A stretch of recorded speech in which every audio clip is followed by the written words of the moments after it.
Good evening friends. BS गुरु education में एक बार फिर से आपका स्वागत है। इस चैनल पर आपको मिलते हैं बेहतरीन आपके एग्ज़ाम से रिलेटेड आने वाले क्वेश्चंस और कुछ ऐसी इंफॉर्मेशन जो आपके आने वाले एग्ज़ाम्स के लिए काफ़ी इम्पॉर्टेंट हो सकती है। तो फ्रेंड्स, इस चैनल पर बने रहें और अपने फ्रेंड्स और अपने दोस्तों में इससे शेयर करें और लाइक करें, सब्सक्राइब करें। फ्रेंड्स, चलते हैं हम आज 20 नवंबर के करंट अफेयर्स से।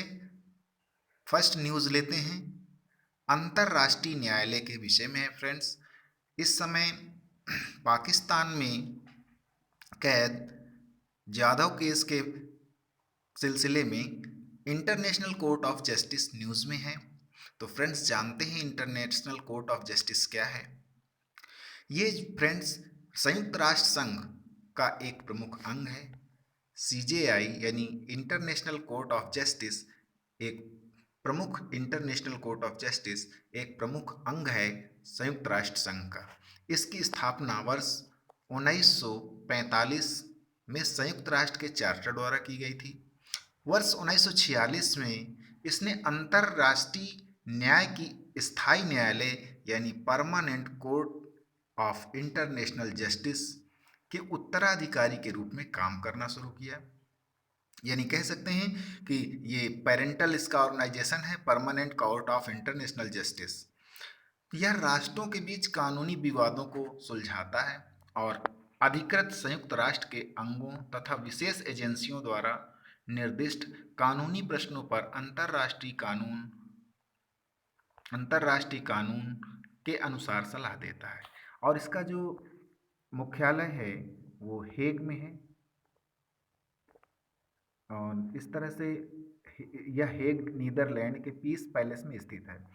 वियना कन्वेंशन, वियना संधि ऑन कॉन्सुलर रिलेशंस एक अंतर्राष्ट्रीय संधि है जिसके तहत स्वतंत्र राष्ट्रों के बीच काउंसलर संबंधों को परिभाषित किया गया है। एक काउंसलर जो राजनयिक नहीं है, एक मेजबान देश में एक विदेशी राज्य का प्रतिनिधि है जो अपने देशवासियों के हितों के लिए काम करता है। वियना संधि के अनुच्छेद 36 के अनुसार मेजबान देश में गिरफ्तार या हिरासत में लिए गए विदेशी नागरिक को उनके दूतावास या वाणिज्यिक दूतावास को गिरफ्तारी के बारे में सूचित करने संबंधी उनके अधिकार के बारे में तत्काल नोटिस सूचना दी जानी चाहिए। तो फ्रेंड्स, ये जो न्यूज़ है, फिलहाल मैंने जैसा कि बताया, पाकिस्तान की जेल में एक रिटायर्ड नेवी ऑफिसर जाधव, जो कि काफ़ी समय से पाकिस्तान की जेल में कैद हैं, उनसे रिलेटेड ये न्यूज़ थी। और इस तरह से इंटरनेशनल कोर्ट ऑफ जस्टिस का भारत ने दरवाज़ा खटखटाया और इसके तहत वियना कन्वेंशन और काउंसलर रिलेशंस के विषय में यह न्यूज़ आपके सामने है। तो फ्रेंड्स, मैं एक बार फिर आपसे रिक्वेस्ट करता हूं कि इस वीडियो को देखते हुए अपने एग्ज़ाम की दृष्टि से इसको काफ़ी ध्यान से देखें और काफ़ी ध्यान से इस पर जो आने वाले प्रश्न बन सकते हैं, मैं उनसे रिलेटेड आपको ये न्यूज़ दे रहा हूँ। फ्रेंड्स, चलते हैं हम अपनी अगली न्यूज़ की तरफ। फ्रेंड्स, न्यूज़ में है मनरेगा योजना, महात्मा गांधी राष्ट्रीय ग्रामीण गारंटी रोजगार गारंटी अधिनियम, जिसे पहले राष्ट्रीय ग्रामीण रोजगार गारंटी अधिनियम के रूप में जाना जाता था, को भारत में रोजगार सृजन और सामाजिक सुरक्षा बढ़ाने के लिए वर्ष 2005 में पारित किया गया था। 2005 में पारित किया गया था। यह योजना एक मांग संचालित मजदूरी रोजगार योजना है जो ग्रामीण विकास मंत्रालय के अधीन कार्य करती है। ग्रामीण क्षेत्र में एक परिवार के प्रत्येक वयस्क सदस्य जिसके पास जॉब कार्ड है, योजना के तहत नौकरी के लिए पात्र है। इसमें एक वित्तीय वर्ष में 100 दिनों की गारंटी प्रदान करता है। यानी किसी भी परिवार के एक व्यक्ति को ये स्वयं सेवकों को कुशल शारीरिक कार्य के लिए एक वित्तीय वर्ष में 100 दिनों की गारंटी रोजगार प्रदान करने की परिकल्पना की गई है। इसमें 100% शहरी आबादी वाले जिलों को छोड़कर भारत के सभी जिलों को शामिल किया गया है। यानी जहाँ पर शहरी आबादी के जिले हैं उन्हें मनरेगा के अंतर्गत नहीं रखा गया, अन्यथा 100% सारे सभी जिलों को शामिल किया गया है। सूखे, प्राकृतिक आपदा, अधिसूचित ग्रामीण क्षेत्रों में अतिरिक्त 50 दिनों के लिए कुशल मजदूरी रोजगार का भी प्रावधान किया गया है। यदि कहीं सूखा आ जाता है या प्राकृतिक आपदा आ जाती है तो उन ग्रामीण क्षेत्रों में अतिरिक्त 50 दिनों की मजदूरी का भी प्रावधान रखता है। मनरेगा की धारा 3(4) के अनुसार राज्य अपने स्वयं के फंड से अधिनियम के तहत गारंटीकृत अधीन अवधि से अधिक अतिरिक्त दिन रोजगार प्रदान करने का प्रावधान करते हैं। फ्रेंड्स, इस न्यूज़ से ये न्यूज़ काफ़ी इम्पोर्टेंट है। ये एक पहली ऐसी योजना है मनरेगा जो कार्य की गारंटी, 100 दिन के कार्य की गारंटी देती है। कोई ऐसी योजना नहीं है जो आपको 100% कार्य की गारंटी देती हो। और फ्रेंड्स, इसके द्वारा काफ़ी महत्वपूर्ण योगदान ग्रामीण क्षेत्रों में किया जा रहा है, क्योंकि इसके द्वारा इसमें महिलाओं की भी कुछ भूमिका है कुछ हद तक, जिससे महिला सशक्तिकरण को काफ़ी बल मिलता है। तो फ्रेंड्स, इस तरह से ये न्यूज़ आपके लिए काफ़ी इंपॉर्टेंट हो जाती है। फ्रेंड्स, चलते हैं अगली न्यूज़ है हमारी मुल्ला पेरियार डैम यानी बांध से संबंधित।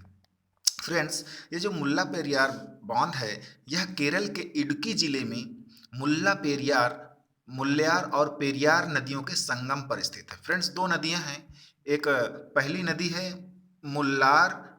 मुल्ल्यार और दूसरी है पेरियार नदी के संगम पर स्थित है।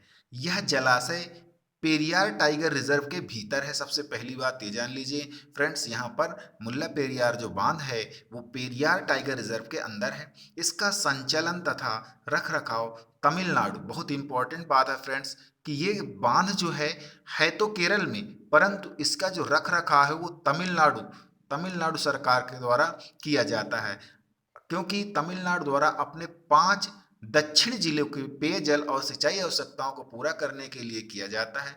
ब्रिटिश शासन के दौरान किए गए 999 साल के पट्टे के समझौते के अनुसार परिचालन अधिकार तमिलनाडु को सौंप दिया गया है। यानी ब्रिटिश शासन के दौरान 999 साल के पट्टे के समझौते के अनुसार इसका परिचालन तमिलनाडु सरकार कर रही है।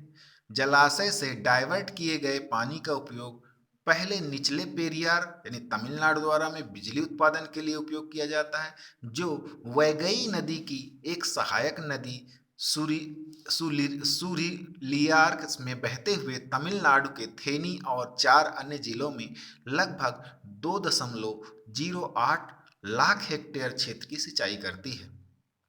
फ्रेंड्स, जानते हैं हम पेरियार नदी के विषय में, जो कि केरल काफ़ी न्यूज़ में रहने वाला स्टेट है। काफ़ी ज़्यादा मात्रा में मुल्ला पेरियार जो डैम है ये भी न्यूज़ में रहता है, क्योंकि 2 स्टेट्स के बीच का मामला हो जाता है फ्रेंड्स। तो पेरियार नदी 244 किलोमीटर लंबाई के साथ केरल राज्य की सबसे लंबी नदी है। जो पेरियार नदी है वो 244 किलोमीटर की लंबाई के साथ केरल की सबसे लंबी नदी है।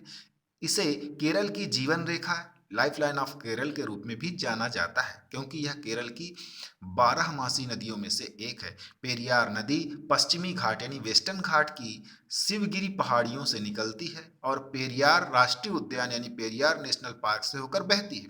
पेरियार की मुख्य सहायक नदियां मुथिरपुझा, मुल्ल्यार, चेरुथोनी, पेरिंजकुट्टी हैं। इडुक्की बांध फ्रेंड्स, 168.91 मीटर ऊंचा इडुक्की बांध कुरावनमाला और कुर्थीमाला 2 पहाड़ों के बीच स्थित है। कुरावनमाला और कुर्थीमाला 2 पहाड़ों के बीच स्थित है। यह एशिया के सबसे ऊंचे मेहराबदार बांधों में से एक है और तीसरा सबसे ऊंचा मेहराब बांध है। यह पेरियार नदी पर केरल में कुरवन और कुर्थी पहाड़ियों के बीच में खड्डे में बनाया गया है। इसका निर्माण और स्वामित्व केरल राज्य विद्युत बोर्ड के पास है। यह 780 मेगावाट पनबिजली का निर्माण उत्पादन करता है।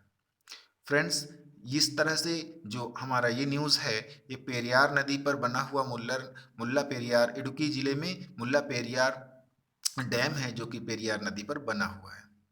फ्रेंड्स, अगली न्यूज है, उत्तर प्रदेश के एक विधायक को उत्तर प्रदेश विधानसभा का डिप्टी स्पीकर चुना। फ्रेंड्स, हम ये न्यूज तो बहुत बड़ी नहीं है, परंतु इससे हम ये जानेंगे कि संविधान के अनुच्छेद 93 के अनुसार लोकसभा में लोकसभा के स्पीकर और डिप्टी स्पीकर दोनों के चुनाव का प्रावधान करता है। यानी अगर अनुच्छेद संविधान की बात करें तो अनुच्छेद 93 यानी 93 लोकसभा के स्पीकर और डिप्टी स्पीकर दोनों के चुनाव का प्रावधान करता है। इसी प्रकार अनुच्छेद 167 में किसी राज्य का विधानसभा के स्पीकर और डिप्टी स्पीकर पदों में संबंधित प्रावधान शामिल है। फ्रेंड्स, देखते हैं डिप्टी स्पीकर के चुनाव की प्रक्रिया क्या होती है। लोकसभा स्पीकर का चुनाव होने के ठीक बाद डिप्टी स्पीकर का चुनाव अपने सदस्यों में से लोकसभा द्वारा किया जाता है। डिप्टी स्पीकर की चुनाव की तिथि स्पीकर द्वारा निर्धारित की जाती है। स्पीकर के चुनाव की तिथि राष्ट्रपति द्वारा निर्धारित की जाती है, जबकि डिप्टी स्पीकर की चुनाव की तिथि स्पीकर द्वारा निर्धारित की जाती है और स्पीकर के चुनाव की तिथि राष्ट्रपति द्वारा निर्धारित की जाती है। भारत सरकार अधिनियम 1919 यानी मटेंग्यू जेम्स फोर्ड सुधार के प्रावधानों के तहत 1921 में स्पीकर और डिप्टी स्पीकर के पदों की शुरुआत भारत में हुई थी। उस समय स्पीकर और डिप्टी स्पीकर को क्रमशः अध्यक्ष और उपाध्यक्ष कहा जाता था। यही नाम वर्ष 1947 तक चलता रहा। तो फ्रेंड्स, ये न्यूज़ हमारे लिए इसलिए इम्पोर्टेंट होती है क्योंकि हमारे संविधान से संबंधित कुछ ऐसे जो भी न्यूज़ रहती हैं वो हमारे एग्ज़ाम में आने के लिए काफ़ी इम्पोर्टेंस रखती हैं। फ्रेंड्स, चलते हैं हम अपने नेक्स्ट न्यूज़ की तरफ। फ्रेंड्स, भारत के स्ट्रेटेजिक पेट्रोलियम रिजर्व की बात कर रहे हैं इस समय, क्योंकि फ्रेंड्स इस समय तेलों की काफ़ी महंगाई, क्रूड ऑयल काफ़ी महंगा होता जा रहा है, जिससे अमेरिका जैसे देशों ने अपने यहाँ के स्ट्रेटजिक पेट्रोलियम रिजर्व को उपयोग करने की कोशिश की है। इसलिए आने वाले समय में, क्योंकि अमेरिका, रूस और ओपेक देशों ने जो तेल की ओपेक कंट्रीज़ हैं वो लोगों ने अपने यहाँ से तेल का जो निर्यात है वो कम कर दिया है, जिसकी वजह से सभी देशों को, जैसे कि चीन है, भारत है, इन्हें अपने स्ट्रेटेजिक पेट्रोलियम रिजर्व का उपयोग करना पड़ सकता है। तो फ्रेंड्स, देखते हैं भारत में स्ट्रेटेजिक पेट्रोलियम रिजर्व कहाँ हैं और किस प्रकार से हैं। फ्रेंड्स, विशाखापट्टनम, आंध्र प्रदेश, जैसे कि आप यहाँ देख पा रहे हैं कि ये रहा विशाखापट्टनम आंध्र प्रदेश में, मंगलोर कर्नाटक में ये आपका रहा, और इसी के साथ में पादोर कर्नाटक, ये आपके दो जगहें हैं। इसके बाद एक तीसरी जगह भी है जो कि आपके उड़ीसा में है, चंद्रखोल। ये कुछ ऐसी जगहें हैं भारत में जहां पर हमारे स्ट्रेटेजिक पेट्रोलियम रिजर्व्स हैं। फ्रेंड्स, इसलिए मैं इस न्यूज़ को लेके आया ताकि आप लोगों को पता चल सके कि ये स्ट्रेटेजिक पेट्रोलियम रिजर्व क्या है। फ्रेंड्स, ये जो स्ट्रेटेजिक पेट्रोलियम रिजर्व है ये एक संस्था है, IEA, जिसे बोलते हैं, हम अगली न्यूज़ पे देख रहे हैं, अंतर्राष्ट्रीय ऊर्जा एजेंसी। इसकी यह एक स्वायत्त और अंतर सरकारी संगठन है। इसकी स्थापना वर्ष 1974 में, वर्ष 1973 के तेल संकट के बाद हुई थी।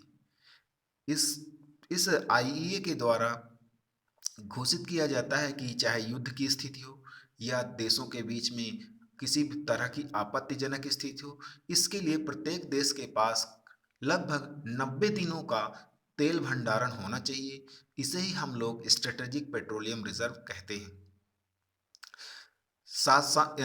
IEA समय के साथ IEA के जनादेश को प्रमुख वैश्विक ऊर्जा रुझानों पर नजर रखने और उसके विश्लेषण करने, ध्वनि ऊर्जा नीति को बढ़ावा देने और बहुराष्ट्रीय ऊर्जा प्रौद्योगिकी सहयोग को प्रोत्साहित करने के लिए विस्तारित किया गया। इसका लक्ष्य सदस्य देशों के लिए विश्वसनीय, सस्ती और स्वच्छ ऊर्जा सुनिश्चित करना है। कार्य क्षेत्र के प्रमुख बिंदु, इसका लक्ष्य 4 मुख्य क्षेत्रों यानी 4E द्वारा निर्देशित है, जैसे ऊर्जा की सुरक्षा करना, ऊर्जा सुरक्षा, आर्थिक विकास, पर्यावरणीय जागरूकता, विश्व को सहयोगी के तौर पर शामिल करना। इसका मुख्यालय पेरिस यानी फ्रांस में है। शासी बोर्ड IEA का मुख्य निर्णय लेने का वाला निकाय है। यह प्रत्येक सदस्य देश के ऊर्जा मंत्री या उनके वरिष्ठ प्रतिनिधियों से मिलकर बना है। सदस्य इस समय इसमें वर्तमान 30 सदस्य हैं।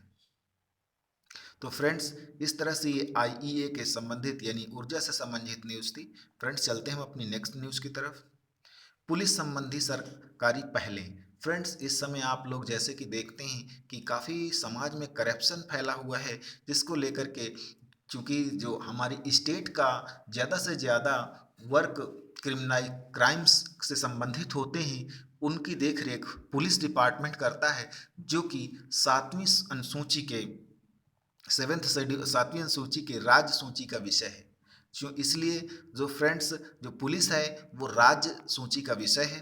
तो देखते हैं देश भर के पुलिस स्टेशनों की रैंकिंग गृह मंत्रालय यानी मिनिस्ट्री ऑफ होम अफेयर्स का एक वार्षिक अभ्यास है, जिसे अन्य सुविधाओं के अलावा स्टेशन की अपराध दर, मामलों की जांच और निपटान, बुनियादी ढांचे और सार्वजनिक सेवाओं के वितरण जैसे मानदंडों के आधार पर आंका जाता है।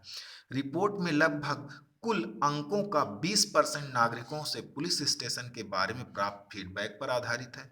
वर्ष 2021 के लिए राजधानी दिल्ली का सदर बाजार थाना देश भर में सबसे अच्छा थाना था।